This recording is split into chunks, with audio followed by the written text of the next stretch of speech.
Good evening. Every 5 years, Kenya goes to the ballot, and every time we hold our breath. Our elections are the most expensive on the continent, but what do we get in return out of all this? There's chaos, there's mistrust, and a country that remains fractured. Court cases after every election. But now a brand new IEBC has been sworn in, and the expectations are high, fresh faces, new promises. But guys, we've been here before. So tonight we want to strip away the ceremony, we want to get into the heart of things. We want to find out, can this commission stand up to the pressure? Is this the commission that's going to take Kenya to the Canaan that we all desire and deserve, I must add? Or is this just going to be same script, different cast? This is the people's court, and you, the people, will judge. Karibuni sana. Now, once again, this is how you participate in this conversation if you're not in studio with us tonight. You send in your message through 22047, which is on your screen. It will come to me directly. I'll be happy to sample it. Our producers will also put up the WhatsApp number. It also comes straight here. Please don't call the WhatsApp number. Just send in your message, and I'm happy to sample that as we proceed. And finally, if you're watching us through any of the digital platforms, Facebook, Twitch, YouTube, please use the chat, the live chat, to send in your message. And once again, I'll be happy to sample it. With that, the People's Court is now in session. Allow me to introduce some of the guests that we have tonight. The rest will introduce themselves as they speak. Karibuni sana. And people in the studio, karibuni sana. Thank you. Thank you. Now, to help us break this down, of course, there's a political angle to this. And I don't think it gets any better than Dismas Mokua, who's a political risk analyst, to help us break it down. Karibu sana, Dismas. Thank you very much. Karibu. Next, we have Stephen Gikonyo, who is here to break down the governance aspect. You are well steeped into this. Karibu sana. And bring your A-game in terms of insight. Thank you. Karibu sana. Now, we have our good Professor Gitile Naituli, who's well known in the circles of management and leadership. He is an incisive mind and is here to share his insight with us tonight. Karibu sana. Thank you. Last but not least, of course, is Brian Olang. Brian comes to us from Vocal Africa, where I believe you're the legal advisor. Karibu sana. Thank you so much for having me. And to the wonderful people in our studio, habari zenu. Mko tayari? Thank you. Thank you. Now, one more thing. If you are speaking from the other side, if you've got a microphone, if I point to you, please do the honor of standing up. For two reasons. You respect the room and you allow the cameras to capture you in all your glory. I know some of you are aspirants and your village people are watching, right? So make sure you speak boldly and firmly. Splendid. I've got a question, and I want us to start from this point of just the immediate former, IEBC as constituted. I'd like to find out if, this new IEBC can be able to reestablish credibility that clearly has been lost for some time. Of course, remembering that in 2022, 4 commissioners publicly disowned the presidential tally, exposing deep cracks within the IEBC. This, of course, undermined public confidence. Dismas, I have a question for you. With internal dissent so raw, what public signals will tell us that this new IEBC is genuinely cohesive and not fractured? In my view, the biggest challenge or crisis facing most of the public institutions is trust. Mm-hmm. So the first thing for the new chairman and the entire team is to ensure that they reestablish trust. And this trust is not just limited to Kenya. It's for most of the electoral bodies all over the world. Like a few days ago in the US, when actually before the US presidential elections, you remember the new president, Donald J. Trump, had indicated that if he doesn't win, then the process is not free, fair, nor credible. But as soon as he won, the process was free, fair, and credible. The same can be said of Venezuela. And actually, the same can be said in Kenya. You remember after the last general election, people cast aspersions on the quality of the electoral process. So for the new chairman and his team, the first thing he must do is to ensure that there is trust. And the trust rests on 4 pillars. The first pillar is on the trust of delivery. Mm-hmm. he must demonstrate to Kenyans that IEBC has got resources, there is money set aside by the National Assembly, and they've got capacity and competence. And then number two, that the systems and procedures at IEBC are very viable.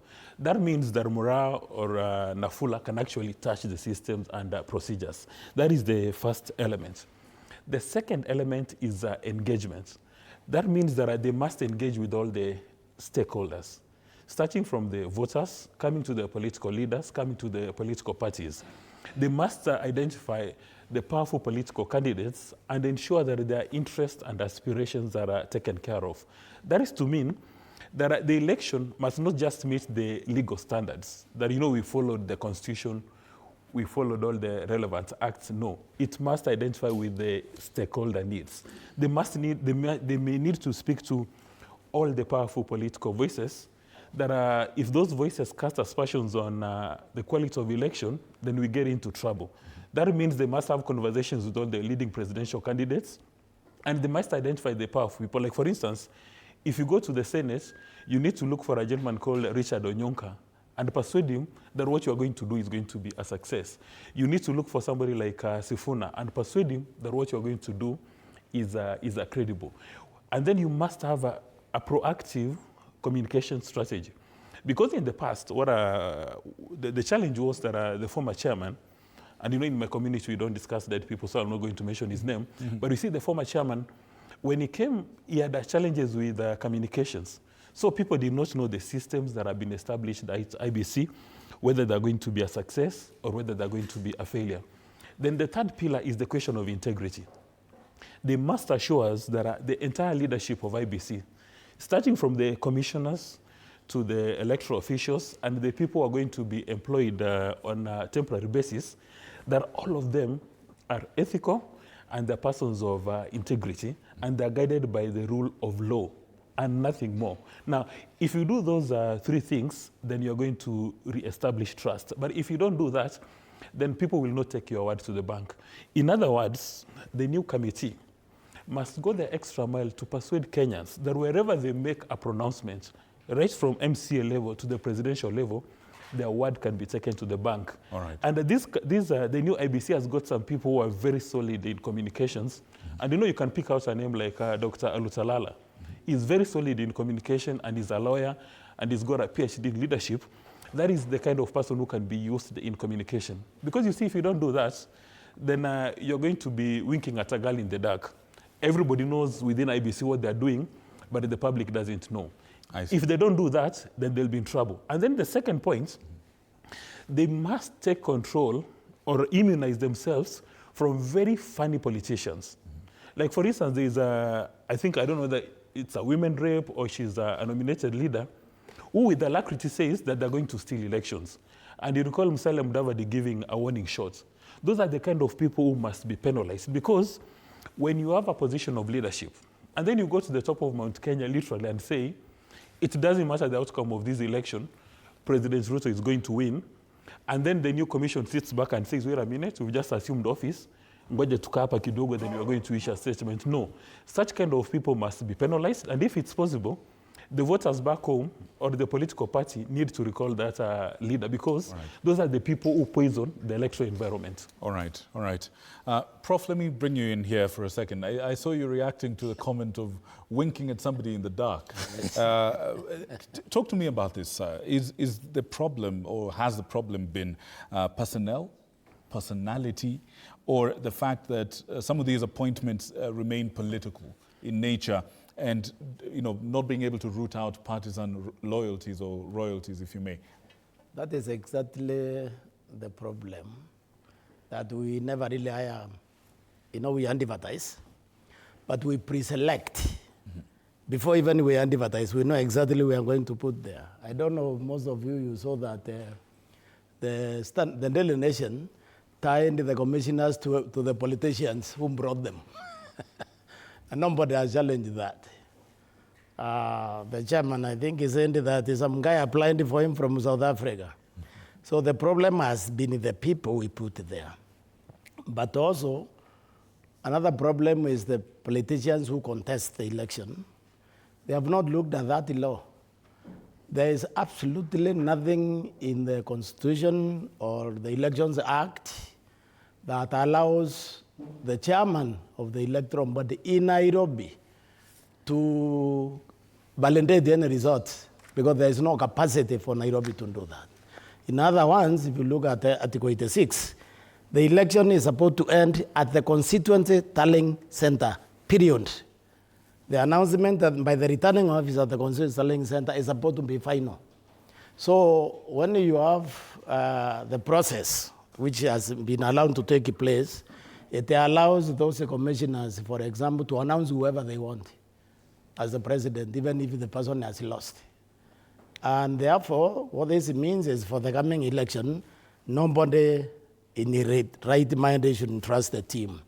You need to trust the process. Mm-hmm. You need to have a look at Article 86 and see that according to the current law, the polling station result is final, but also the place where the polling results are collated, which is the constituency tallying center, ought to be final. Mm-hmm. So that every Kenyan knows by the end of the evening, because if you notice that we never have problem with the MCA election, with the MP election, with the governor or whoever, we only have the presidential problem, the presidential election. Mm-hmm. So if the election is ending as collated, as demanded by Article 86C and Article 138 at the constituency, then you don't have to wait for IEBC to tell you your president is. The same evening, because you see they start counting the presidential vote first at the polling station, and they start collating the presidential first at the constituency tallying center. So every Kenyan, by the end of the polling day, they know who the president is. Clearly. Nairobi's job should be to check whether the candidate who has won has 24 constituencies and has 50% plus one, but not what they call verification. The vote can only be verified either at the polling station or at the constituent tallying center. Right. So the way we recruit the IEBC gives no room for trusting them. In fact, if I was a presidential candidate, I would know that I'm running against two people. The person I'm competing with and the IEBC. So I'll ask the Kenyans to mbare IEBC with the vote, so that they have no choice. Right, I see. You can't argue with numbers. Stephen, let me bring you in here for a second. Sure. We've seen in the last election, all of us saw the infighting and the fractures that were happening inside, at the top level of the IEBC. What, in your opinion, would be the mechanisms to force transparency in how the commissioners vote or even dissent with each other, so that the public can actually follow the real decisions that are happening in there? And is that even realistic? Yeah, I don't think the issue has much to do with transparency, because everything is outlined for every commissioner, what they're supposed to, what their function is. And that is also under the law and under the Constitution. Mm-hmm. But this being a political process, you cannot entrust a fox with the chickens. So basically, everyone wants to have their interests protected and to have their person in there to make sure that their interests are protected. And so what you find with every electoral cycle is that those interests take forefront, and the commission is the one that's pressed in the middle to make sure that it delivers according to what the expecting party wants delivered. So if things are going your way, as was mentioned earlier, the commission is good. But if they don't go, they're corrupt and they were brought by so-and-so, etc. Then you have natural dissent because of those interests. There's someone who sent you to that position or helped you get to that position through your qualifications, but of course through the networking. Mm-hmm. And so you're constantly under pressure, I'm sure. What is going on and how are things going, et cetera, et cetera.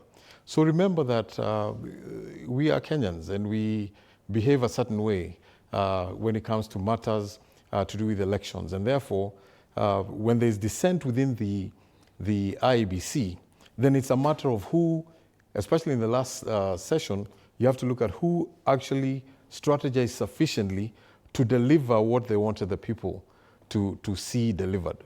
and there's opinions about how well that went or how badly it went. So there's many and much political interference and interest in the IEBC. But I think some of the solutions can be found by allowing the Secretariat to function even while these matters are going on.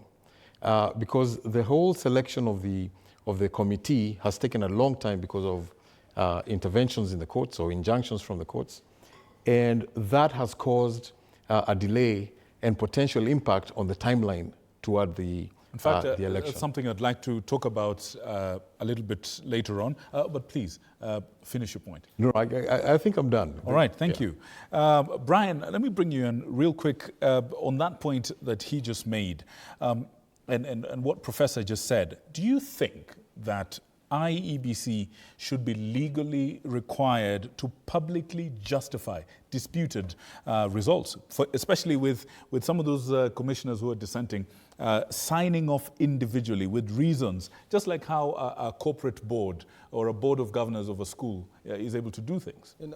I think that was clear in the Maina Kiai case, where the court clearly said that the elections end at the polling station level. So the polling station level, that is where the elections end. Mm-hmm. So whatever results you get there is what is final. Mm-hmm. So, I believe what the commissioners play is more like, it's more like a celebratory role or a ceremonial role, rather.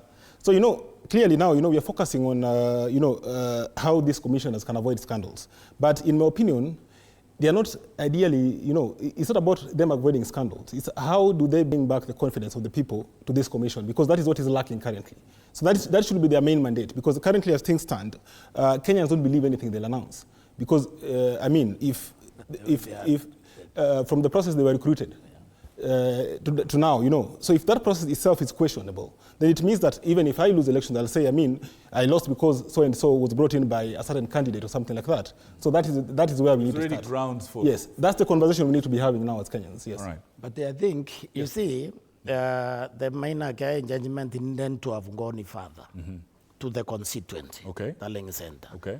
Because if you read 86C against Article 138, Article 138, if more than 2 presidential candidates are nominated, then election is held in each constituency. So it is a constituency which has been electing all along. And if that happens, what they come to Nairobi is 290 pieces of information. Right. So that is easy to do. There will be no servers. The reason why we have been having servers is secondary. It's intentional to cheat from day one. That's why you have servers. So one thing this IEBC can demonstrate, if they were not brought there deliberately to come and pander to certain direction, is to move to court immediately or to structure the constituency to be the final. All right. The collected result. You see the polling stations within a constituency.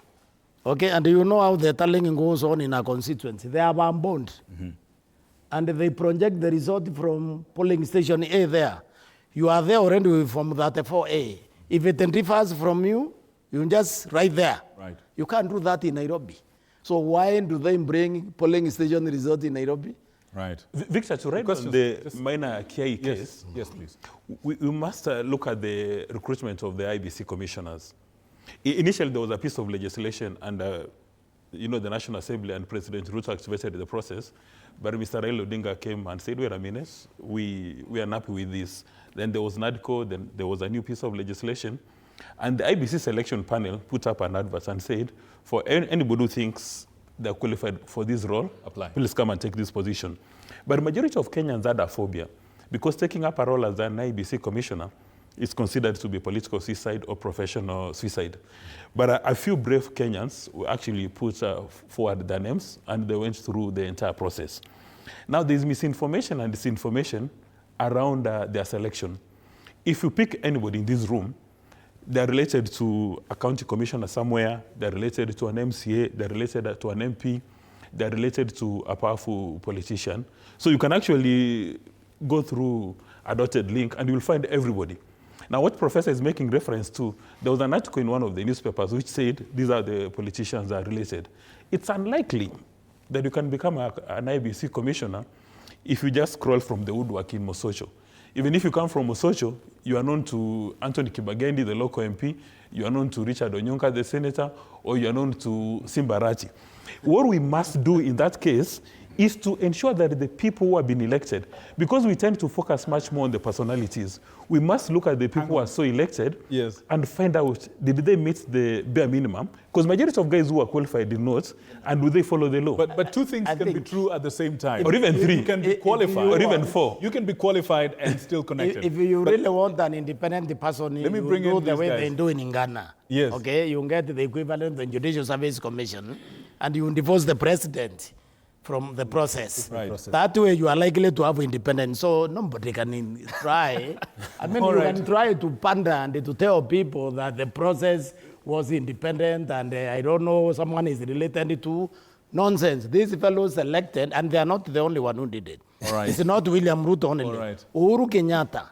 Everyone When he has a appointed finger in the that, pie. he just elected them before he advertised. And that is wrong. We need to get away from that. All right, all right. We can have an independent body. Now, let's digest this. But I have a question for the viewers at home and the viewers and then participants in the studio.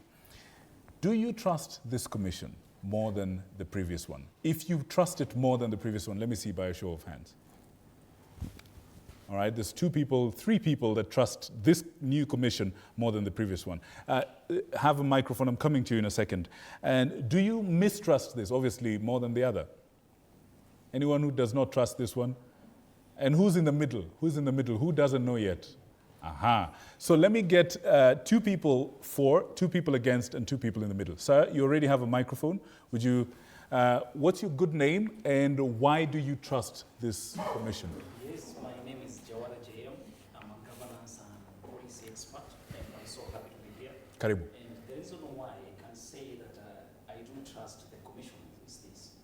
Before any criteria for picking the commissioners, we must look at there is something we call merit and qualification of this individual. Sir, JM, I think your microphone is not on.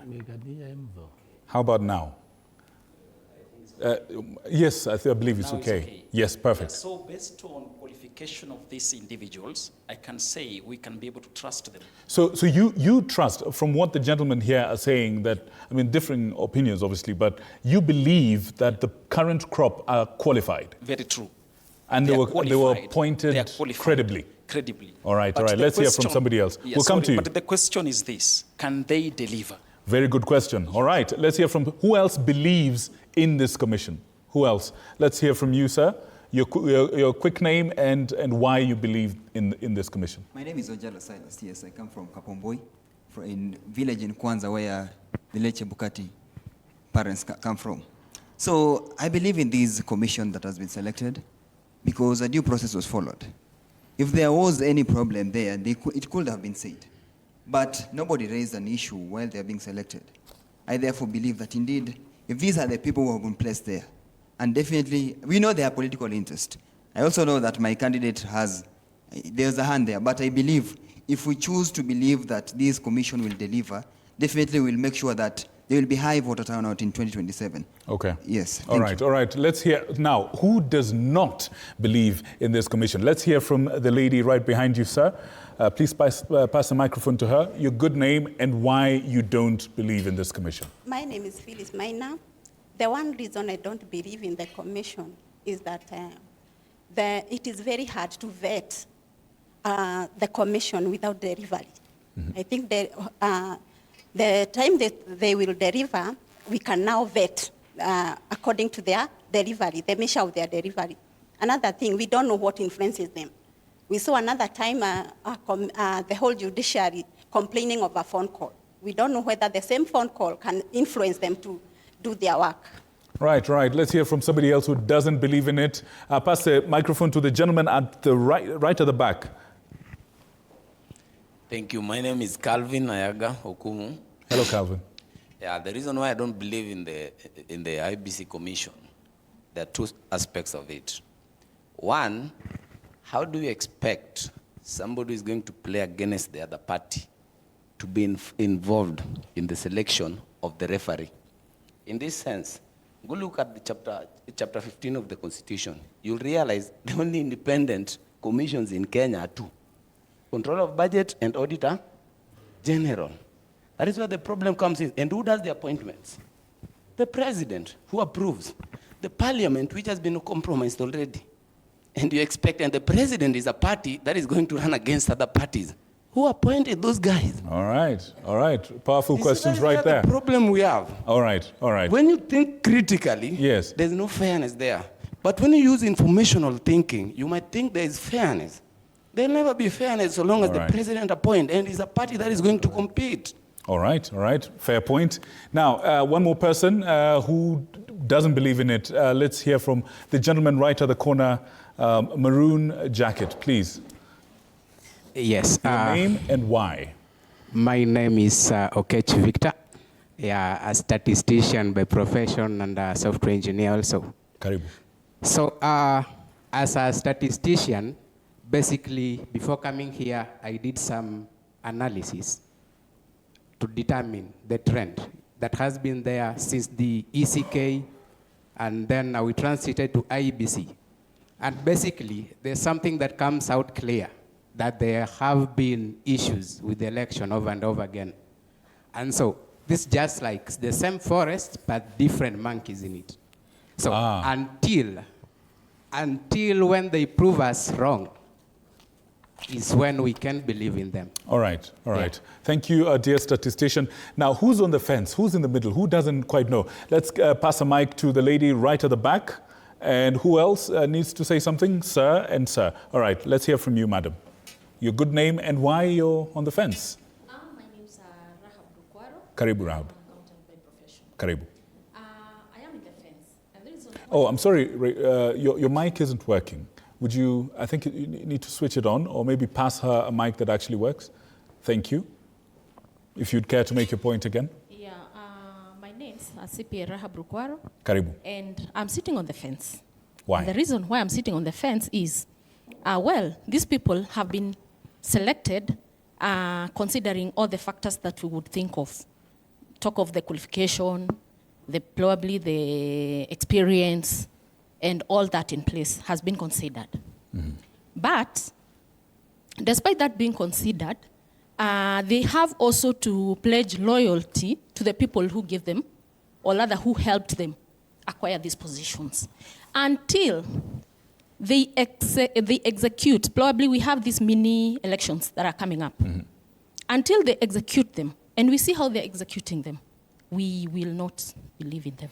Before I let you go, before you sit down, can you tell us what, and for the rest of, I'll call you, for lack of a better word, doubting Thomases, can you collect some reasons? What is the criteria for your trust? What are the things that you'll be looking at before you pass judgment and say, this commission is rubbish or this commission is gold? What are you looking for? My seniors have put it right. Mm-hmm. And they've said, these elections, probably we may not see it kind of for the presidential election, for the presidential positions, we may not be able to see it. But how they are going to carry it out and how they are going to, maybe the process there, how the voting is done, how the tallying is done, how the announcement is done and all that, in these mini ones, it will kind of give us a clue of what we are likely to expect at the end of it all.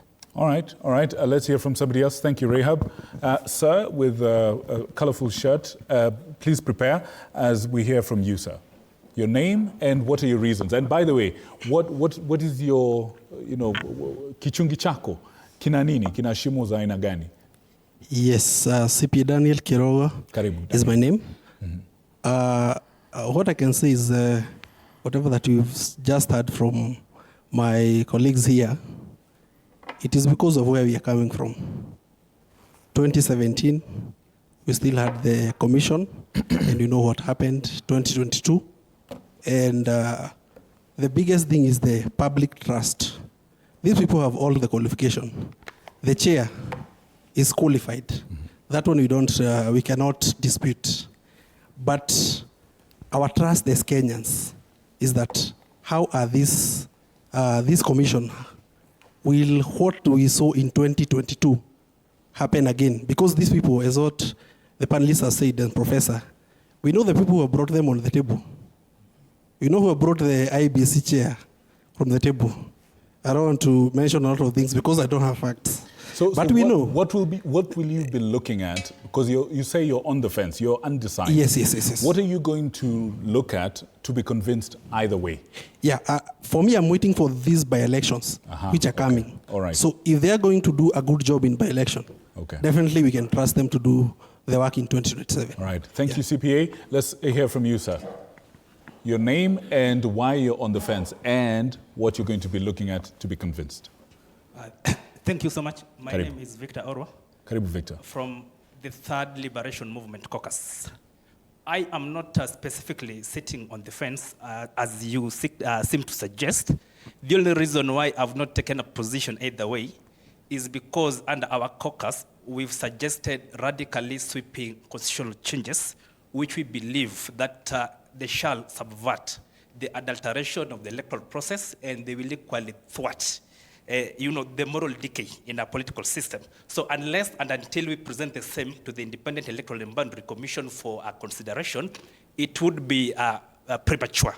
So Victor, what are some of these radical suggestions that you've got that specifically would eliminate the problem you describe? Fair enough. We have 4 fundamental proposals. Number 1, we are suggesting that for purposes of voting in elections and referendum, people should be allowed to use their national identity cards as opposed to having you holding a national identity card and then you register as a voter. The objective of that is to effect what we call an automated or an automatic audit and cleaning of the voter register so that dead voters will no longer be there. Number 1. Number 2, it will stop the state or any other person with vested interest from pre-rigging the election by disenfranchising people, voters from his opponents' bastions. Point number 2, we are suggesting what we call the establishment of Constituency Election Certification Committee. If you look at on the 3rd of November 2020, the United States conducted elections which President Donald J. Trump lost. And on the 6th of January 2021, Trump and his followers attempted to desecrate Washington's Capitol by forcing the then Vice President Mike Pence not to actually certify results in favor of the person who had won, who was the President-elect Joe Biden. But on the basis of the certification, because certification of the United States of America is presided over by a sitting vice president who happens to be the president of the Senate. So when you have the certification committee in place, what that entails is that as vote streams from the respective polling stations, they are collected at the constituency tallying centers. And at that particular point in time, they are being certified as authentic or not. Once the authentication is done, the national returning officer, who happens to be the IEBC chairperson, simply becomes a ceremonial figurehead who pronounces what has been proven at the bottom. But then most importantly, if we are to stick with the electoral technology aspect, then we are equally suggesting something called a 3-tier server system. And this is how a 3-tier server system works. If you remember, in the 2023 Azimio demonstration, one of the key contentious issues was the opening of the server. So from our point of view, let's say, for instance, you take a constituency like Langata, we have Mugomoini Ward and then Langata West Primary School as the polling station. So we have the Kim's Kit at Langata West polling station, and votes which are there are being stored in that particular server, having been announced, meaning they are being scanned, having met all the constitutional and legal threshold, they're being announced, and then they're being relayed to the constituency tallying center. We have server number 2. Then server number 3 is where all the votes from the 290 constituencies are relayed at the national level. The reason is very simple, that in the event of contention or allegations of discrepancies, you don't really have now to open the national server. You will simply create what we call a digital server tracking system which leaves audit trails. So you identify a specific polling station or a specific constituency where you allege that there are discrepancies, and then you confirm or verify whether your allegations are merited or not. So those are some of the proposals we are putting forth. We've written to the IEBC officially, and we hope to hear from them so that then I can judge them whether they are partisan or bipartisan. Thank you. All right. Thank you, Victor, for that. Now, I want to throw this back to this table. And Professor, I could see you nodding. I could see you agreeing with some of the... First of all, just for purposes of clarity, are you part of this alliance? No. Victor, are you familiar with Professor? Have you seen him in your meetings? No. Okay. I'm not part, but I really want... Tell me what you think about those ideas. I'm impressed by the ideas they're generating. Okay. The only thing is that when election is organized, system is working, you don't need the server anywhere. You see, most of these constituencies, they have very specific number of ones. The register comes in 5 pieces. The electoral register is a ward register, constituency register, which we call sub-county, county register, national register, then the registers of Kenyans abroad. Now, the polling stations is limited to only 700, okay?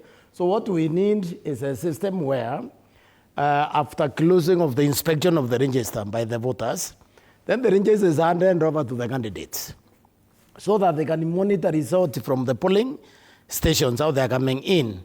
And then we don't have to wire polling station anywhere to Nairobi because Nairobi has no capacity to verify. The polling stations results are collated according to Article 86C at the constituency. Now, if you look at the language of the Constitution in terms of announcement, it does not give the power to the returning officer, national returning officer for the president to announce. It says he declares.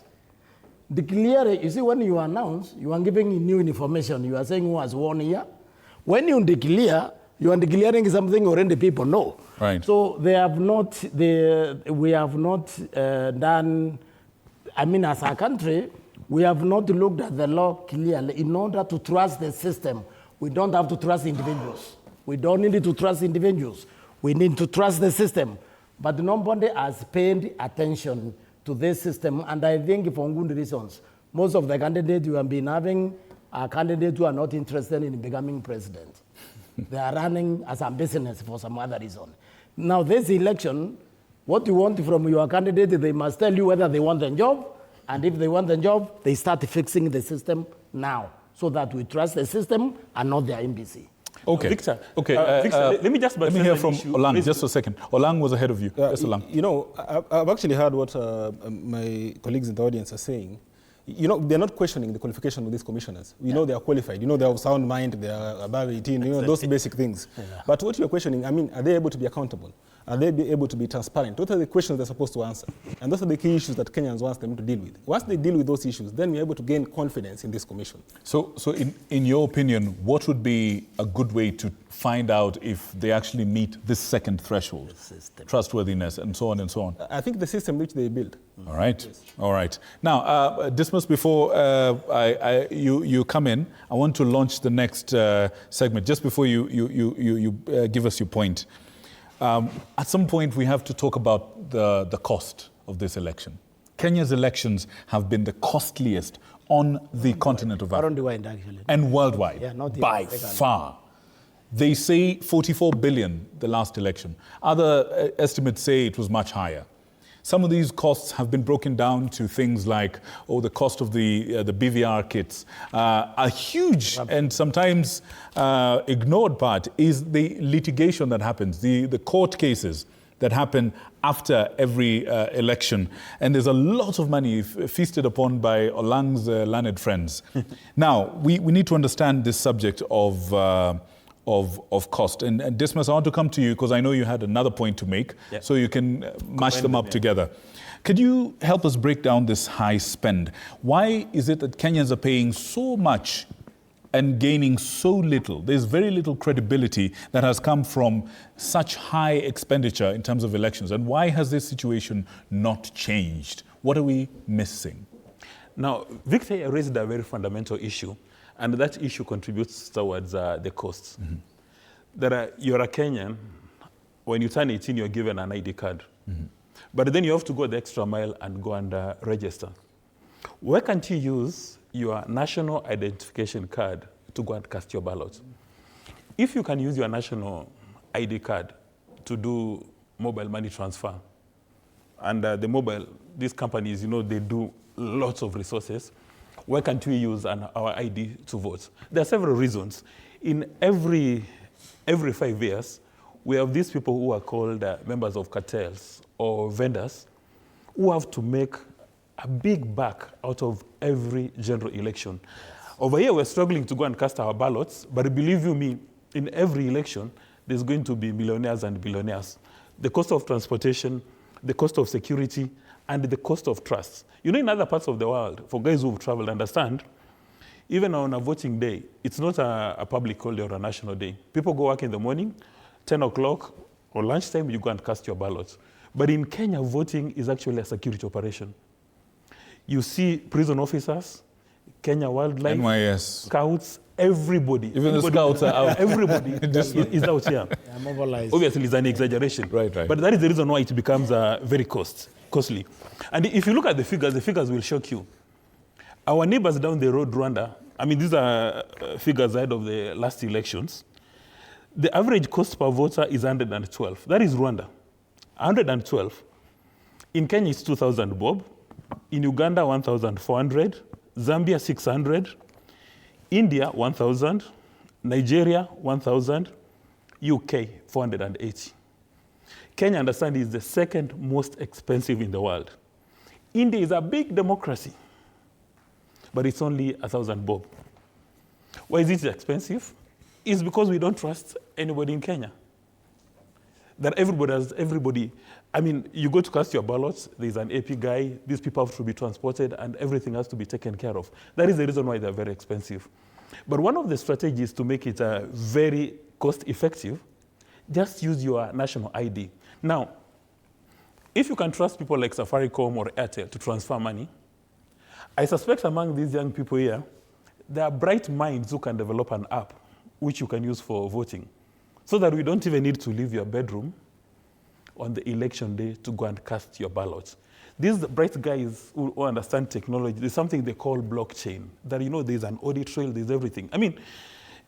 If you can send money to the UK or the US using M-Pesa or Airtel money, I'm not campaigning for any of those, why can't we trust these Gen Z who have pronounced themselves in Kenya to come up with an app that can be subjected to public participation, that can be immunized from hacking, and we use it to cast our ballots. But the reason why we cannot do that is, when you are born, one organization gives you a birth certificate, another one will give you a passport, another one will give you an ID, another one will give you a voter's card, another one will give you a driving license.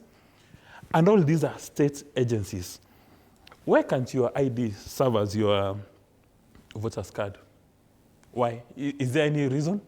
Why can't it serve as your maybe even driving license? If you go through the driving school, they add some chip there.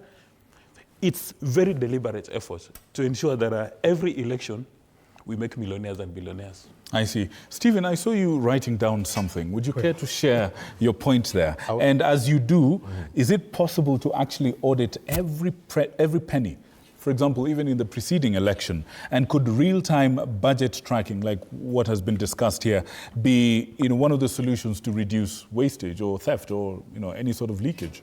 I think one of the problems is that we have as a country is this attempt or tendency to add everything possible to try and fix the problem right now. For example, his ideas are brilliant on what can be done or should be done and so on, but that will also take time. Because there's someone who will say, I need to look at that system that he has developed and see whether that system works sufficiently. But of course, behind the scenes, it's sufficiently for me. So many times we get lost in what we are trying to achieve by adding other things. For example, if we start talking about cartels in the electoral process, and perhaps they exist, then we get lost on the issues that we may think we have on IEBC. So everyone goes off on their own tangent, and we never get to the source or to the objective of our deliberations. And so I think it's important to manage expectations for everybody. For the young man who's a developer, understanding that these things take time to be tested, to be approved, to be accepted, etc. and therefore it cannot happen in this cycle, realistically speaking. Similarly, we also have to manage expectations of the voter, because what we've discussed already exists. The decisions being made at the polling station, at the constituency, and so on are final. But what happens is that everybody gathers at Bomas or whatever location may be next, and the announcement or the pronouncement is done as to who is the winner. But even while that is happening, people have already tabulated and seen the progression of the electioneering period and the voter turnout or returns from the voters. When someone comes out, who did you vote for? There's people who can do those polls and tell you how things are going. So managing expectations of the citizenry by making sure there is repeated information on how the process works. One of our challenges is that is a question of belief. For example, we've had people say that we don't believe in the commissioners. We don't even know their names. We don't know how they've behaved before in terms of how they will put out the expected delivery. However, I'd like to suggest that regardless of what we may believe or not believe in, for example, if someone comes in and says it's raining, and I say I don't believe it's raining, if I go outside, I'm going to get wet because it is in fact raining. So what I'm trying to say is that where we are now is we have the commissioners, they are the people who are mandated to deliver the election, and so we have to work with what we have.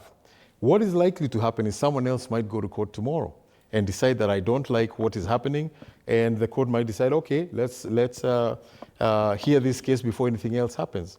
Where does that throw the election? You know, so there are those issues that we need to, as IEBC or as government or as panelists, to understand that we have to manage expectations. This is the reality. Kenyans are very brilliant. They know exactly what should be done, even with the cause as Mogwe was saying, but they don't want to do it. For example, printing ballots is one of the big cost items in the election. Those in ballots can simply be printed here, even by government printer, by simply going to the political parties liaison committee, set up a printing ballot committee from the parties participating in the election so they can supervise the process. They know that can be done, but because they don't want to be honest at the end of the day, they assume they don't know that. So the truth of the matter is there is nothing these Kenyans don't know. They are brilliant, they are qualified, okay? But they don't want to do the right thing. Why? That's why I like these young people. Why don't they? No, because obviously the corruption comes in. You know, corruption is our national religion, okay? Prof, so that's very depressing. That's why, you know, when you have young people like this, thinking the way they are doing, they're anyway in the right direction. But I would like them from today to insist the next election must end at the constituency tallying center. Because when that happens, it will be impossible to rig the election in Nairobi. By the time it arrives in Nairobi, the president will be known the same night that you know UMP. Because they will count the vote of the president first at the constituency. So by the time you go to the MP, you know what the president got in your constituency. You know what he got in the other constituency. Because we have had a problem only with one seat, the presidential seat. All right. We never had problems with the other. Victor, let me buttress his point. Yes, please. There are these ballot paper that we use for our votes in Kenya has got more security features than the Kenyan currency. The ballot paper, yeah. Because all of us, we don't trust each other.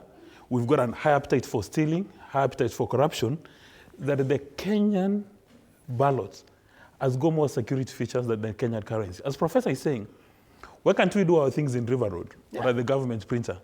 In other mature democracies, Mukua, they take a piece of paper like this and cut it out. Those places. Sorry? The brilliance that we are lauding here, Kenyans are brilliant.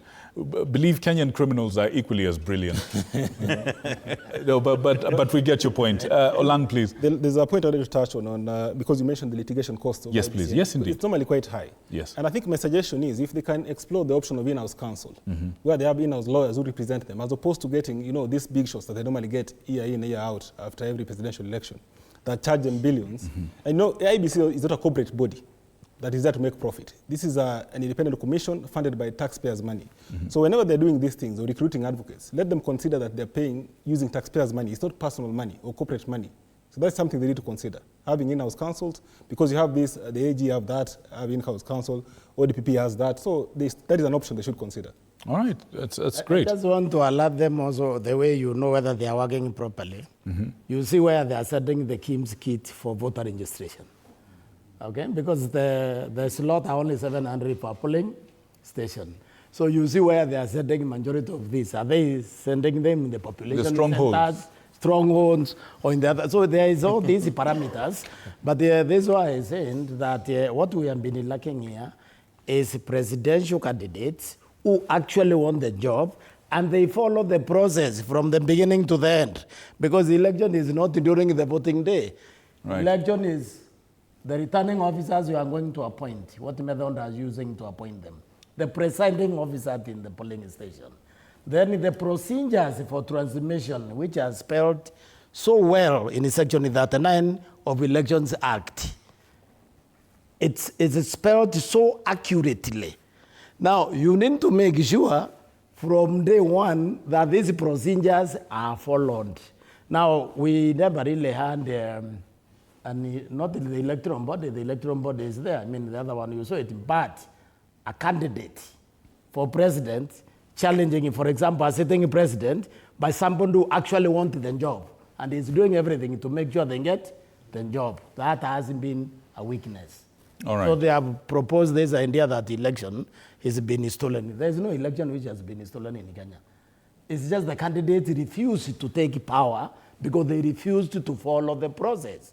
So that idea, you should remove it. It's nearly impossible to steer the Kenyan election if it is carried out according to procedures, laid down procedure in law, not in new procedures. All right, all right. Now, I want to throw it to you guys. I have a question for you, but let's hear from some of you. My dear friend, Karibu Sana, how are you? Do you have a microphone? Yeah. Excellent. Please remind Kenyans of your name and what your point is. Thank you, Victor. My name is Nyambura Mwangi Karibu, from Nyambura. Nyandarua County, the founder of Young Liberators. Karibu. First of all, I belong to the Doubting Thomas's lot. Okay. Reason being, judging from the past 2 or 3 years, it has been more of who you know in the government, but not whether you are competent or sometimes whether you have the qualifications. And we actually know the current regime is somehow feeling the threat with the upcoming parties like DCP, where I belong. So, Victor, what I would like to encourage Kenyans and what is supposed to keep us positive is that you cannot steal the votes that you don't have. We have seen the president coming out saying, I will not give our handover power to so and so. So how do you expect us to trust such a person who is the same person who picked the IEBC commission?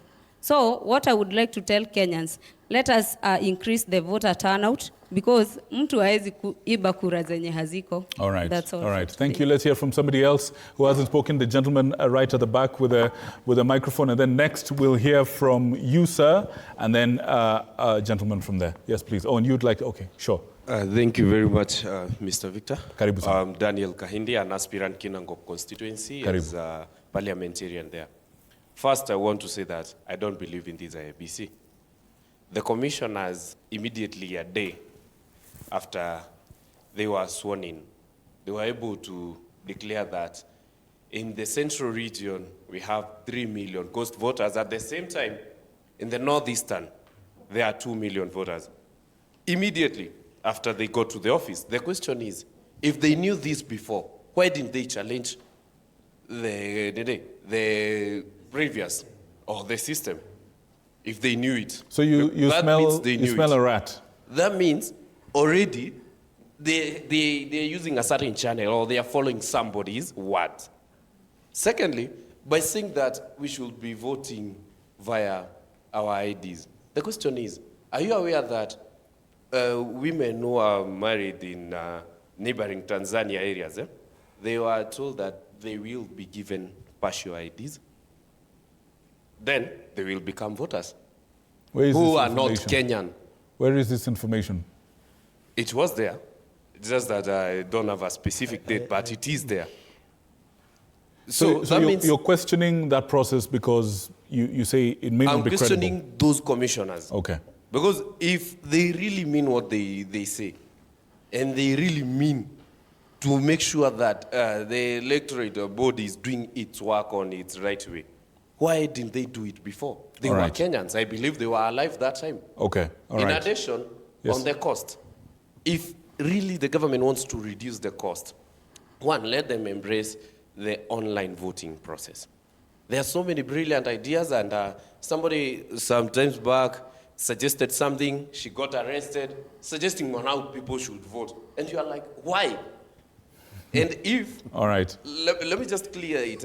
If we vote online, imagine a polling center having about 10 people, it will have almost half, where the cost will reduce. Okay. All right. If they're expecting 100 police officers, it will be 50, because people will be obvious few. All right. But All right. why are they emphasizing on this thing? All that right. means they know what they are doing. All right. But That's- one time is real thing. Thank you. Thank you. The message is clear. Please pass the mic to the lady at the front as we listen to you, sir. Thank you so much, Victor. My name is Robert Wanja, and I am from Nyandarua. One, I do not trust the IEBC. Why? From the beginning, the process or the committee that was used to bring this IEBC on board, we had hula balloons. You remember the time when the shortlisted candidates, the list came out. A few days later, some other names were added. Question mark. Why? So the process that led to the commissioners has a lot of question marks. Secondly, we are dealing with a generation that is very woke. And anyone who is thinking of influencing the elections in a negative way or rigging is going to be in shock. Why? This time round, we will have people with systems that are going to monitor independently from the IEBC, because we've talked of trust. We are going to make sure that we follow up the election even by ourselves. We are going to have systems that are going to follow the elections from the polling station up to the declaration, so that if there is anything that will go amiss, it will not escape our eyes. All right, all right. Thank you, thank you. Please pass the mic to the gentleman in white right at the back as we hear from you, sir. Do you have a microphone, sir? Someone pass the microphone to him. As you get the microphone, let's hear from you, madam. Okay, thank you. Oh, sorry, sir. Let her speak first and then you. All right? Thank you, sir. Your name and your point, please. Thank you very much. My name is Wakili Farida Wakeo. I'm an aspirant for Gishogo Member of Parliament. Correct. And for me, I would like to draw the attention of the panelists and my fellow. Are they also panelists? We're all panelists. We're all panelists, yes. So we have the electoral process and we have the electoral systems. And I had somebody saying that we need to trust the process. And the process is... Yeah. The process it doesn't really have a problem, because there's a litigant and there's somebody with a background in law. If you go through the process, they even have a way of foreseeing possible shortcomings, and they already offer solutions on how to counter that. The problem is with the systems. And one of the most unfortunate things that we're going to experience in this coming election is the reason why the IEBC needed to be in place and on time was because the realization of electoral rights is a progressive process. So we are supposed to, after every election, we're supposed to have the electoral body, the governing body sit and address what came up during the electoral process and improve and ensure that the systems and the process are in alignment. Right. But now we're in a situation where we still have by-elections that are yet to be conducted. We still have hitches that we had from the former elections that are yet to be addressed, and the elections are quickly nearing. Also, another thing that I would like to draw your attention to is that the electoral process, it starts all the way from the party primaries, all the way to dispute resolution. And it's supposed to be a very fluid and successive process. But now we have a problem where at the conflict resolution level, the conflict is temporarily resolved, but it doesn't also end up at a point where we are given a solution. Like, this is the solution that we have to this, and this is how it should be in the following elections. The only thing that we're left with are court precedents, but the process remains the same. So every year, we are going to end up with the same electoral disputes, which is very frustrating. I trust in the IEBC itself. Yes, I do. And the reason why, it's supposed to be, these people are appointed on a merit basis, as much as we all have our political inclinations. But if these people are limited to the process and to the systems, it doesn't matter which side you're inclined to. All right. Yes. All right. Thank you. Let's hear from you, sir. Him after you. After you. Yes. Good evening. Good evening.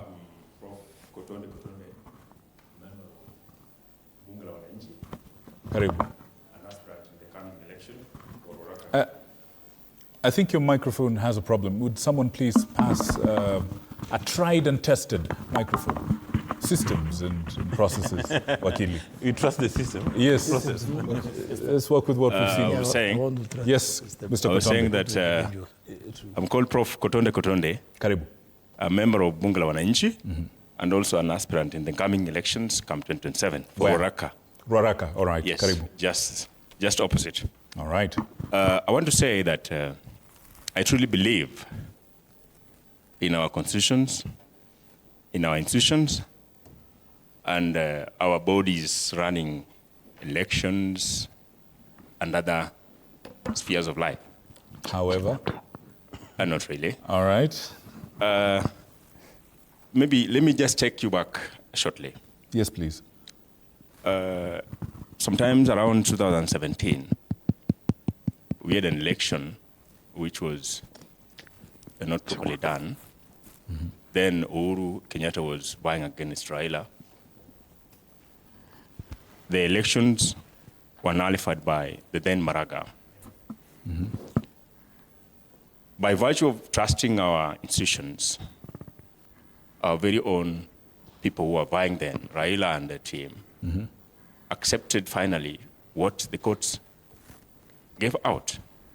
And then come 2022, we also had the same stuff, whereby the already gone IEBC.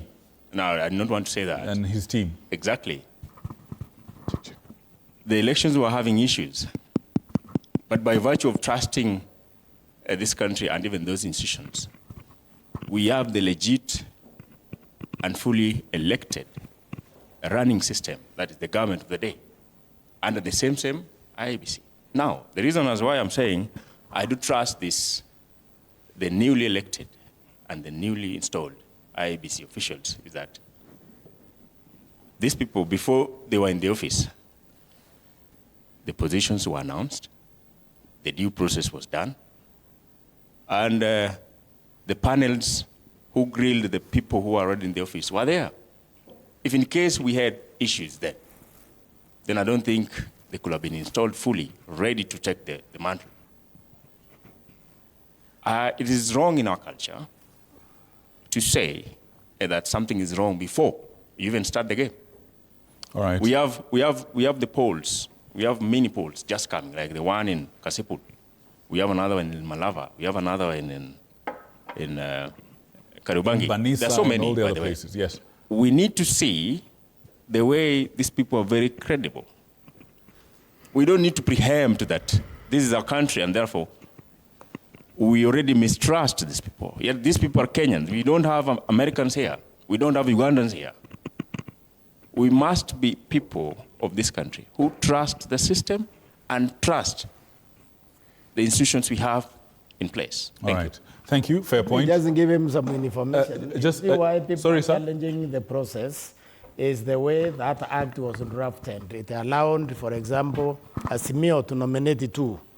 In Parliament, it allowed the UNDA to nominate one and Azimio to nominate one in the Parliament.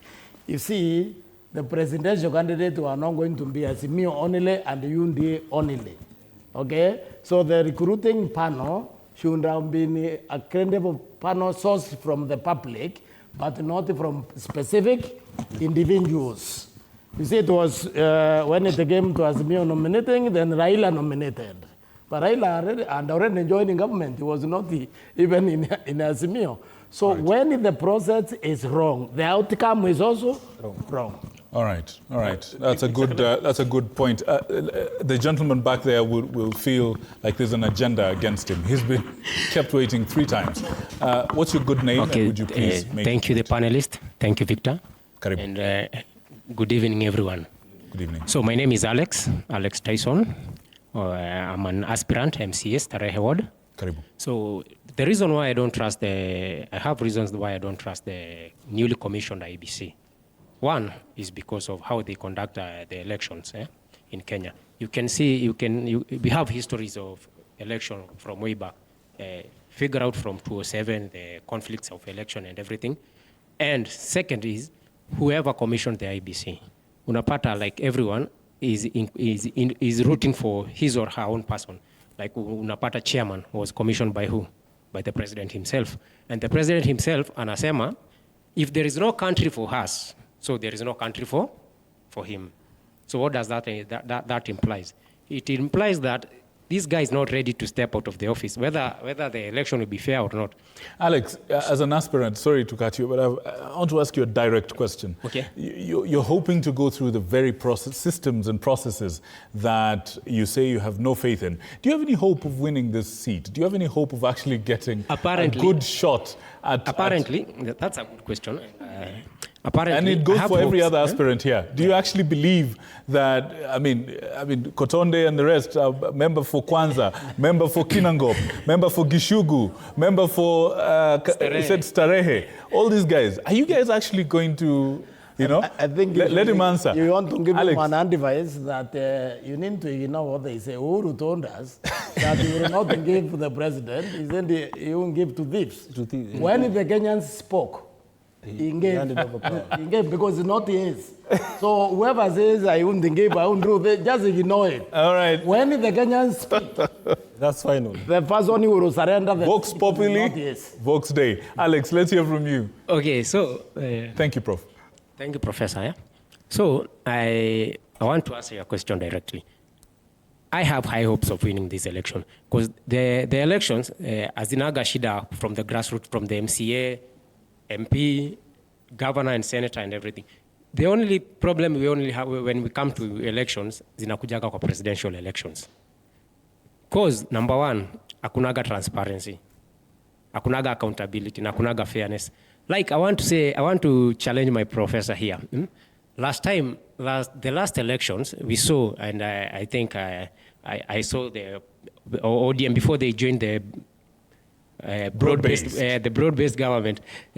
They came up with I think it was a constituency in where was it? Whatever it was. They say I think it is Baringo or somewhere there. They say that there was a school that was it was a tallying center, which there was no school there. It was a fence. Ghost school. It was a ghost project. It was a ghost tallying center, a ghost voting center. And so if you tell me that the elections here in Kenya for presidential are always fair, I'll have to disagree with you. Let me give you an answer quickly. Just before we proceed, quickly. If I can give him an answer, because it will assess these people. The truth of the matter is that the last election, William Ruto won it. Azimio did not win it. Why? Because they didn't want to win. They should have known that particular polling station, there was no school, and there was no, by sending agents there. There are no agents in central Kenya and Rift Valley. And where do you want to put the agents? Where your opponent is strong, that's where you put the agents, okay? They didn't do that because I don't believe Raila Odinga ever wanted to be president. If indeed you would have been president a long time ago. Prof, I have to say, Prof, I have to say something to you. Just one thing. After this, Alex, allow me to take it forward, but I'll come back to you in the next segment. Prof, after this, I predict and prophesy, you're going to be a political consultant for a lot of these aspirants and anyone that are watching right now. But guys, allow me to shift, and I'll start with you, Dismas. Let's talk about, you talked about processes and systems. There's a part that we keep ignoring each time. With the delay in the constitution of this commission, as it were, we've kind of fallen behind these processes that we're supposed to follow. Let's talk about voter education for a second, you know. In the last election, studies show that the 2022 voter education was rushed, shallow, politically co-opted, and often not contextual or inclusive. I'm actually quoting a report, especially among young youth and marginalized groups. So this is the 2022 election. The same can be said of previous elections. So let's start with you, Dismas. I want you to talk to me about this. They said in 2022 that the youth apathy conveniently benefits aging political elites, and that was a factor in previous elections. We've seen a slightly different perspective from the Gen Zs. Talk to me. How real is the threat of mass abstention in 2027, if indeed it's a factor? I've been dying for these moments. First of all, the recruitment process for the IEBC commissioners was subject to public participation. Mm-hmm. There were even court processes, and the judges pronounced themselves. Right. Anybody who had an issue raised this with the judiciary, and the matter was settled. That is number one. Number two, a gentleman here said that it's not a viable proposition to use your IDs, that maybe Tanzanians or other people will infiltrate the process. But what he forgets is that for you to be registered as a voter in Kenya, you need an ID. So if you've got an ID from wherever it is, you will still use it to register as a voter in Kenya, to get a voter's card. So that if Tanzanians are going to be registered as voters in Kenya, then they vote using the voter's card, using the ID, then they'll also use their voter's card. Then number three, Justice Maraga in the Supreme Court, they pronounced themselves on the elections which were annulled, on illegalities and irregularities. All those things have been addressed. And also there's the minor KI case, which has addressed all the issues which have been raised here. I'm impressed by this young lady who wants to run for Gishugu. If I was a registered voter in that part of the world, I would actually vote for her. Because she has indicated, and she's a lawyer, she's in a colored dress, but she's indicated in black and white that we have very bulletproof systems, that it's practically impossible to steal a presidential election in Kenya if you follow the systems. Exactly. But there are so many people, and when somebody is not going to deliver very well, if you're a carpenter, you start blaming the nails, you start blaming the hammer. If you're a farmer, you blame everything apart from yourself. And then also, we've been told here that there are some people who present themselves for elections, but in fact, they do not want to win. Exactly. So they don't go the extra mile. To manage the voters, they pronounce the elections that they were not free, fair, nor credible. At the risk of being denied a visa to go to the US, Donald Trump indicated that if I don't win this election, it's not free. It's not fair. It's not fair, it's credible. But as soon as he won, he said this was a beautiful election. Everything was done according to the book. So Donald Trump has got many more people in his WhatsApp group in Kenya. I suspect a number of the guys here who declared they are going to run, they probably don't know about the minor KI case, and they've not gone through the processes, but they're already conditioning their voters or their supporters that if I lose, it's not because I didn't get the highest number of votes, it's because there was a problem. Others here doing fundraising, they want to say that they're going to run, but while in fact, they don't even have ID cards, they don't even register voters. Yeah. Poverty is the enemy. Yeah, now let's go to, absolutely. Now let's go to the critical issue. You remember we spoke about one of the pillars of trust is engagement. The last IEBC, they sat on their hands. They did not bother to engage in voter education. Voter education is a key success factor. And today with new media and legacy media, it's so easy. But for some reason, there were vendor wars. You would recall that when they invited people to do communication for IEBC, there were so many people. The ones who lost went to courts, and the process was delayed to the last minute. Now, one wonders why IEBC has to get external consultants for voter education, yet you've got 1 million directorates within IEBC. I don't know, voter education, voter information, voter everything. As Olang suggested, why can't they retain PR professionals within IEBC to do this voter education, to avoid the need of getting an external consultant, which is going to be subjected to strict tendering processes, then and delayed. Obviously one party is going to lose, because it's at top dollar. Outside lawyers who understand are paid the top dollar, the other one is in voter education. Why can't they get internal guys? And then, for you to have a free, fair, credible elections, outside meeting the legal standards, you must meet stakeholder standards. That's why you said earlier on, there are people who are very key in the success of an electoral process. The political parties liaison committee is one of them. You've got opinion leaders, you've got thought leaders. Why can't IEBC engage in proactive stakeholder engagement so that everybody understands the process, everybody understands the system?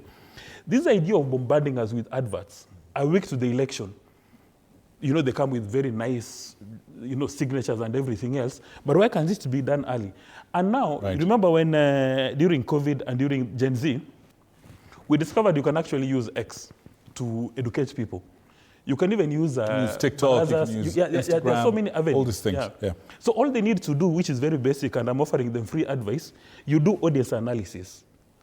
People here like these ones, maybe apart from the professor, most of them are maybe Gen Z, they're very at home with social media.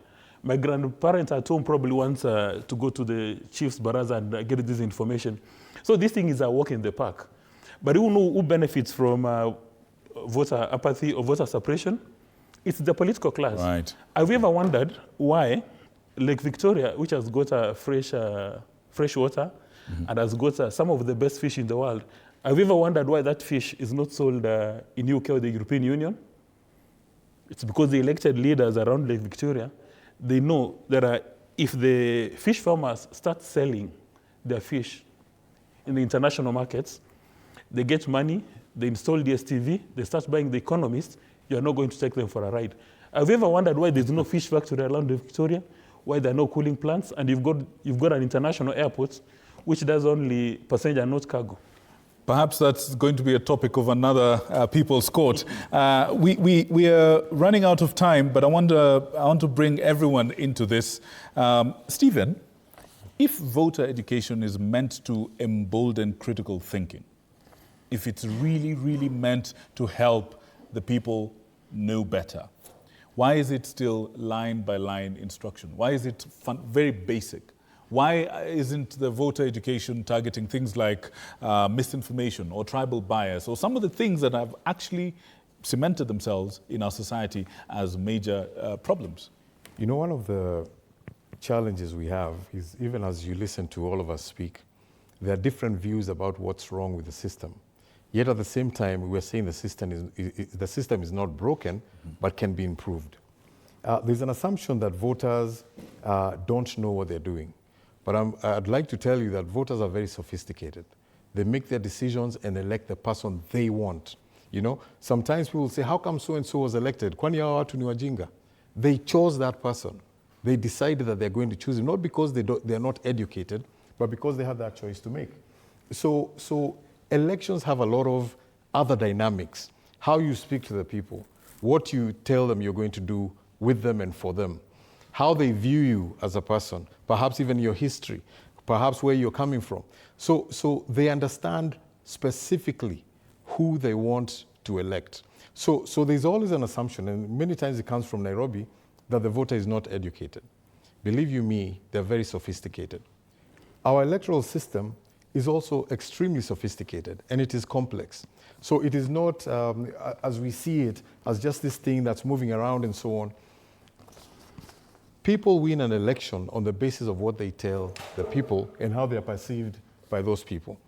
And I'd like to just add that if you go to your voters and tell them you don't believe in the IEBC, I would like to suggest that you don't run, because it's going to be a day of tears. When everything ends and you're on your own, then you realize that you wasted time and resources. So if you don't believe in the system, stay out of it. it's not going to be helpful. You can help a system more when you're in it. So, but beyond that, there's need to let everyone know how the process works so that even that person in the village will support the outcome of the election. But what comes naturally in Kenya is that people dispute the election on the basis of not winning it. So it's not that the system was broken or this didn't work. It's because I didn't win, kuna kitu hapo ndani. And everybody goes on that. So if we say that the election in 2022 was won fairly or absolutely, then we must believe in what we are saying. We can't have it both ways, where we say it was stolen, and on the other hand, we say it was won. All right. All right. Oh, sorry. No, I was just going to conclude that we need to look at what is the objective of the election, okay? Whatever that objective is, we have to get to that objective without destroying the country. Because right now we're in a very volatile, delicate situation where anything could go. All right. All right. Prof, just a moment. Olang, let me bring you in here. I know you have another point to make, but to that, could you add the following? Still on the matter of funding, should civic education funding and execution be ring-fenced away from political players and those CSOs who are actually beholden to political parties? How is it that we can protect this need, this right for Kenyans to actually have this information? I think all of us are stakeholders in the election process. So you can't really say that a certain group should stay away from it. So you should involve the civil society, the political parties might be involved. IEBC should, spearhead this process. Yeah, so I think I agree with what my colleague was saying earlier. So that IEBC at least should have internal people who actually start this process early enough, voter education. How do we ensure that, we have the correct information out there? Yes, so it should involve all stakeholders in this. We shouldn't leave other parties out of it. Right. Yes. All right. Prof, you had a point to make? Yes. You disagreed with something. I disagreed with him when he said, if you don't believe in IEBC, don't run. I'll tell you to run and then tell your supporters to overwhelm IEBC with the vote. Okay, in other words, they come out in a way that they will have no choice but to declare you. Okay, that is one way, because it's not necessary to trust, you don't have to trust them. Just trust the turnout of your voters. Okay, that is number two. We only have a problem with only one seat. So people should stop mixing things. The presidential result. We never have a problem. If you look at the number of cases that go to court after an election for MPs, you can count them on your fingers. For MCA, for governor, the problem has only been in Nairobi. Because we assumed that in Nairobi can verify result from polling stations in West Pokot, another one is coming from Lamu, another one from Nairobi. That is noise in the system. IEBC would have removed that noise by simply limiting the polling stations translation and collation according to the law, according to Article 86 at the constituency. When that is done, you are just waiting confirmation from IEBC who your president is. So what you need is a campaign to end the election at the constituency. Because that is what the law says. You are not inventing anything. Go read the section 39 of the Elections Act, read the Article 86, B and C. And you will see that the framers of the Constitution intended our presidential election, or the elections for that matter, to end at the constituency. You see, the county tallying center tallies result for woman rep from the constituencies, for the senator and for the governor. So what Nairobi need to do is to tally 290 constituencies, but not 46,000 or 50,000 polling stations. Nairobi has no business with the polling stations.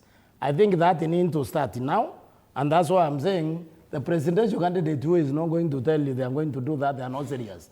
They don't want to win, because that is what has brought us here about the election being stolen. There is no election that is being stolen here. It's virtually impossible to steal the Kenyan election, because there is only two ways you can steal it. You either stop us from voting or you stop us from counting. If you allow Nairobi to come and announce whatever they want, that's not stealing. That's your laziness. You didn't deserve to win. So what we are saying here is if you let us vote and let us count, we will know the winner. Now, Victor, at the risk of reading from the book of Lamentations, you know, we are told by John F. Kennedy that the ignorance of one voter in a democracy impairs the security of all of us. So we must be sure that this voter education takes place and everyone understands the implication of his voter. And still going to Thomas Jefferson, he said, we don't have a government by the majority. We have a government by the majority of those who vote, which is why we must ensure that it's so easy to vote.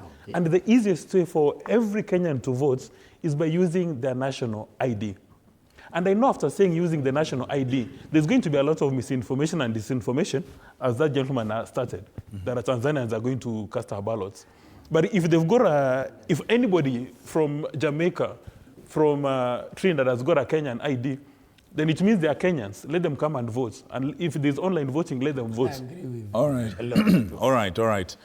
Folks, let me put something to all of you. And it is that clearly this subject is bigger than the time that we have. So now, I only have less than 9 minutes to conclude this conversation. And I want to give you all these 9 minutes, but I want us to be judicious in how we use the 9 minutes.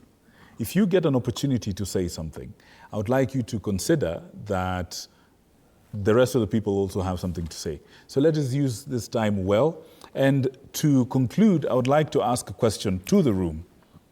If you were Erastus Ethekon, or if you're sworn in as an IEBC chair, and you know that your decisions would be final, or whatever the case, what is one radical reform that you would enact immediately that would be able to transform how we do things? Or if you're in a position of power, what's the one thing you'd change about how we do our elections in order to make Kenya a better place? As you digest that, I will only be giving people 30 seconds each. In fact, I dare say 20. Let's work with 20 seconds. And if your point is heavy, you get an extra 5 seconds, all right? As you digest and percolate on that, I know the guys over here are fiery, they're ready to go. I want to pick the person who looks like the most ready. Sir, what is your good name and what is your point? You, the gentleman in a black shirt, holding the microphone. Thank you very much. My name is Mr. Abednego Kogei Limo, former MP candidate for Jesume in Nandi County. I contested in 2027 and managed to become the first runners-up. So 2022, sorry. Right. First runners-up. Congratulations, you did well. Thank you very much, yes. Are you vying again? I'm vying again 2027. Excellent. Thank you very much. So what I'm saying today to this room and my fellow Kenyans is that we need to trust our systems as a country. I cannot say today that I don't trust the president and I want to be elected president someday. So I have to trust the current president, and if there is something good he's not doing, I should try to see how I can put somebody else there whom will do what I want him to do, or I contest there myself.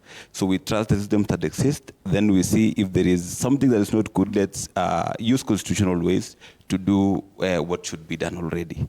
So I would say that, and for the last question that you just posed, if I were Edung or any other government official, I'd say that I will just do the needful for my country, because I need a prosperous country, and that when the history of our country will be written, I would want my name in it, because you know, we have to come together as a country and forge a very great future for our country, a country that we can be proud of and that our children can grow in a safe environment. So thank you very much. All right, good luck in the next election. Pass the mic to, as you hold the mic, there's two gentlemen at the back, as well as our CPA and Tetezi in a white shirt. Someone send him a mic right now as we hear from you, member from Kwanza. Yes, Kwanza, right? Yes. What's your point, I'm from sir? Kwanza, Wanjala Silas. I'm an intern doctor. So, as some of us don't believe in the Bible, but for those who believe, you know that there's a time that is coming whereby Jesus will be judging the human beings. So whether you believe or not, you still will be judged. So I want us to get this point. So whether you believe or not, whether you believe in IEBC or not, still it's the IEBC that is there, and you just have to undertake the process. So kindly make a point of trusting the process, trusting the IEBC, even if you think it was appointed for political interest or whatever. Just trust the IEBC, and things will be well. All right. Thank you. Thank you so much. Let's hear from you, sir. 30 seconds. I'm James Tetezi.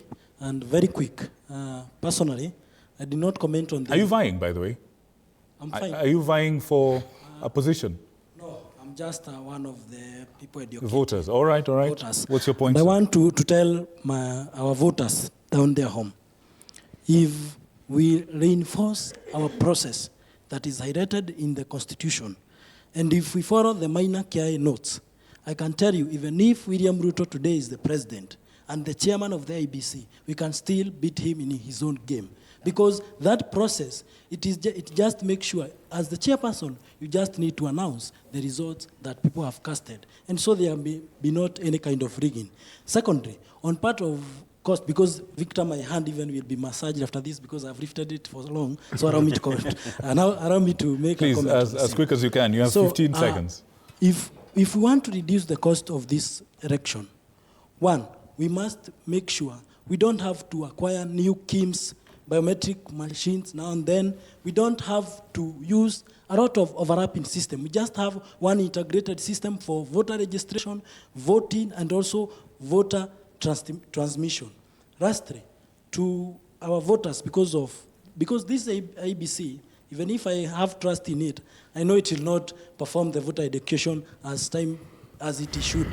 But I want to encourage our people that even if you trust the process, you can vote your person and he'll get where you want him as long as you vote. Lastly, let the IEBC open for us voters registration. Those were so that three we lastlies, register my friend. As the We're out of time. Next speaker, please. Thank you, Mtetezi. Thank you. Let us hear from you, sir. We haven't heard from you after the other person from the back. What's your good name and what's your point? And then you're next. You're next. Let's start with the gentleman at the back. Okay, my name is Andrew Wekesa. Yes, I'm a Andrew. nursing student in JKUAT. So what I want to put up about the IEBC, it is to adopt the electoral system that will be trustable to the voters. For example, they may adopt a system like biometric electrical system than to adopt the online voting system. Because the online voting system, we may have incidents of someone hacking your system, using your password, but using biometric, there is no one that can use your biometric to log into your system and vote for you. All right. Thank you, Andrew. Thank you, Andrew. Let's hear from you. As you, gentleman with a bright-colored shirt, please pick a mic. My director is telling me we need to close. The next speakers will only have 10 seconds. So please compress your points and make sure they're punchy and direct. Straight to you, sir. Okay, thank you, Victor. So my name is also Victor Franklin, a student doctor. Karibu. I'm What's your glad point, to sir? be here at this moment. Glad to have And one thing I will say about the voting, in Kenya we've created a culture where we just never trust anybody, regardless of how they present. So in a sense that, yeah, we have an electoral system, we just have to trust how it goes. All right. Yeah. Okay. And voting being, we must understand it as a powerful tool that we can create our systems and make our lifestyles better. All right. Thank you, Victor. Let's hear from you, sir. Also called Victor. Listen, there's no cartel here. It's coincidence. Victor, please. As tightly as you can, 15 seconds. Yes. And now let's hear from some ladies, for heaven's sake. Mumepata visa, mumekuja. Please, let's hear from you and one last person who has not spoken. Let's hear from you, sir. Quickly, please. Victor? Yeah. We inherited a country which is adulterated and desecrated by dogmatism and primitive cultural and ethnic stereotypes. The only cure out of this is proper voter sensitization. So that is the only clarion call for the young people of Kenya. Thank you, Victor. Let's hear from you, Mahesh, for Gishugu. Thank you very much. There's one point that I think we really need to address, which is campaign financing, because I think the reason why some of us... We needed to talk about it. We're just out of time. Part 2, next Tuesday. Personally, if I spend a lot of money, trust me, I might be tempted to be very desperate and do whatever it takes to make sure that I win, including... You know what? Yeah, thank you. I don't know, but there's a lot to imagination. Let's hear from you, madam. 30 seconds. Okay. Kwa majina yangu naitwa Evelyn Nyambura. Karibu, Evelyn. Asante. Kwa leo, niambiwe leo nikuwe chairman wa IEBC. Tuseme kama Mkenya wowote anaweza kuwa na upendo ndani yake. Huwezi ambiwa huyu hajashinda, huyu ni yeye ameshinda. Kama uko na ile upendo ya kutoka kwa Mungu, huwezi kubali kuannounce mwenye hajashinda, uache mwenye ameshinda. Kitu yenye Kenya tumekosa ni kupendana na ni kupendana ile upendo ya Mungu. Juu kama tunapendana kwa ile upendo ya Mungu, huwezi kubali kusema kuannounce mwenye hajashinda, uache mwenye ameshinda. Alright. Na Asante. ya pili, Yes, please. Okay, mimi siwezi trust IEBC yenye iko sahi kwa sababu hata serikali yenye iko sijaitrust. All right. Asante Nyambura. And my director is telling me with Nyambura we've come to an end. I have one last question, but you only answer it by a show of hands. After this conversation, how many are hopeful of a better election in 2027 than ever before? How many are hopeful? All right, all right, all right. I can see. How many are not hopeful? All right, all right. Okay, we have about 4 names. How many are still on the fence? Mtetezi, you're still on the fence? All right, all right. Gentlemen and ladies, like I said, this conversation is bigger than the time that we've had. But I would like to believe in this great country and with such a big topic, we, the people in this room, have done something to advance the conversation to the next level, haven't we? Yes. So clap for yourselves. Well done. Absolutely. You have been respectful, you have been insightful, you have been responsive. Asanteni sana. Thank you for staying up late for this great subject, for this great country of Kenya. God bless Kenya, and God bless you all. Asanteni, good night, God bless you. And to the people at home, asanteni kwa kuwatch. Wale walituma messages, zingine zilipotelea hewani. I think IEBC is listening to us as well. Good night, and may God bless you for choosing us to inform you this evening. Kwaheri.